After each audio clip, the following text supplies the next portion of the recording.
Assalamualaikum, selamat malam teman-teman. Perkenalkan, nama saya Nada Maisha Putra, ARK dari kantor cabang Cirebon. Saya ingin sharing salah satu buku yang saya baca dengan judul Bicara Itu Ada Seninya, karya Oh Soo Hyang. Nah, di buku ini saya akan spesifik menjelaskan terkait bab pertama dengan tema perbedaan juara 1 dan juara 2 itu terletak pada ucapannya. Jadi kalau kita mau jadi yang nomor 1 atau mau jadi pemenang, kita harus perbaiki ucapan atau komunikasi kita. Pertama, kita harus membentuk kesan pertama dengan lawan bicara kita.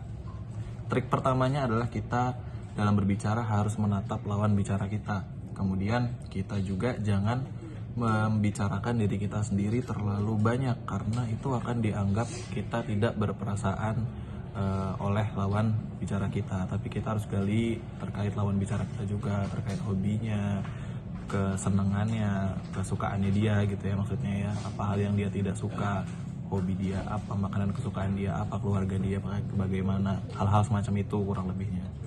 Kemudian kita juga harus berbicara dengan logis, jangan terlalu berlebihan. Misalkan kita cerita nih tentang sesuatu, ceritalah senatural mungkin, jangan dilebih-lebihkan. Jangan sampai kita terlihat ingin terlihat hebat di mata lawan pembicara kita, terus kita ngelebih-lebihin nih.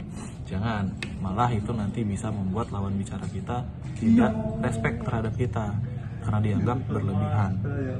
Kemudian kita juga harus bisa mengungkapkan diri kita lewat cara storytelling.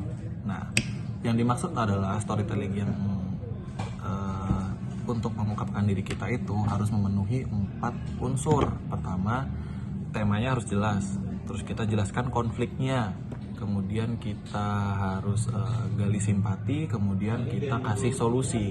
Dan ada 2 faktor tambahan juga untuk storytelling ini. Pertama adalah pembalikan dan kemudian berikan alasannya.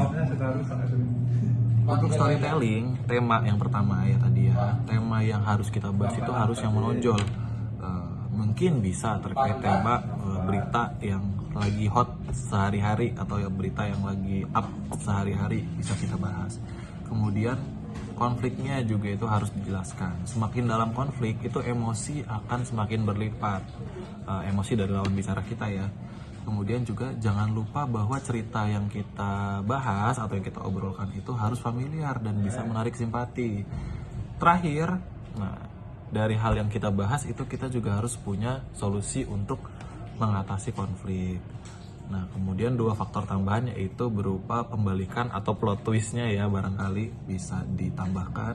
Kemudian juga kita harus memberikan alasan supaya cerita kita itu bisa dipercaya oleh lawan bicara kita.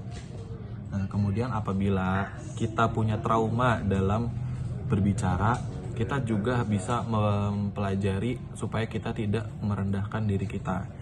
Jangan menceritakan bahwa aku tuh gak bisa ini, gak bisa itu, gak berani ini, gak berani itu. Itu justru malah akan menurunkan nilai jual kita di hadapan lawan pembicara kita. Tunjukkan bahwa kita itu mampu, kita itu kompeten. Kalau kita memang tidak mampu di dalam satu bidang, jangan tunjukkan kalau memang kita itu tidak mampu, tapi tunjukkan bahwa kita mampu dan mau untuk mempelajari hal yang kita kurang paham.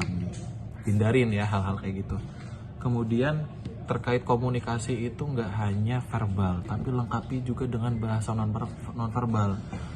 7% dari komunikasi itu adalah tentang isi, 38% itu tentang suara, dan 55%-nya itu gestur atau gerak tubuh. Komunikasi nonverbal juga itu termasuk dalam berpenampilan yang baik dan gestur yang tepat ya. Jadi penampilan kita, apa yang kita kenakan, apa yang kita pakai itu juga sebagai bentuk komunikasi. Misalkan itu bisa memunculkan persepsi ya, kita ngelihat orang rapih dengan melihat orang yang kurang rapih, itu sudah membentuk sudah membentuk tanggapan di diri kita sendiri. Dia orangnya rapi, berarti dia orangnya gini. Dia orangnya kurang rapi, dia orangnya gini. Itu salah satu bentuk komunikasi nonverbal juga. Kemudian, kita mengubah cara bicara dengan meningkatkan kemampuan mengungkapkan diri kita juga. Tadi ya, salah satu manfaat storytelling itu adalah meningkatkan cara bicara kita. Kemudian kalau kita ingin berbicara seperti orang sukses, kita harus bisa memilih salah satu orang yang bisa kita jadikan role model. Dan kemudian kalau misalkan kita sudah memutuskan kita mau tampil seperti apa, tanamkan dalam diri kita ingin jadi seperti itu, maka nanti secara alam bawah sadar kita akan berperilaku dan berpenampilan seperti apa yang kita inginkan atau seperti apa yang ingin dilihat orang lain. Nah, mungkin terkait bab pertama ini ya cukup sekian yang bisa saya jelaskan, kurang lebihnya mohon maaf. Terima kasih. Billahi taufiq wal hidayah. Assalamualaikum warahmatullahi wabarakatuh. Thanks for watching.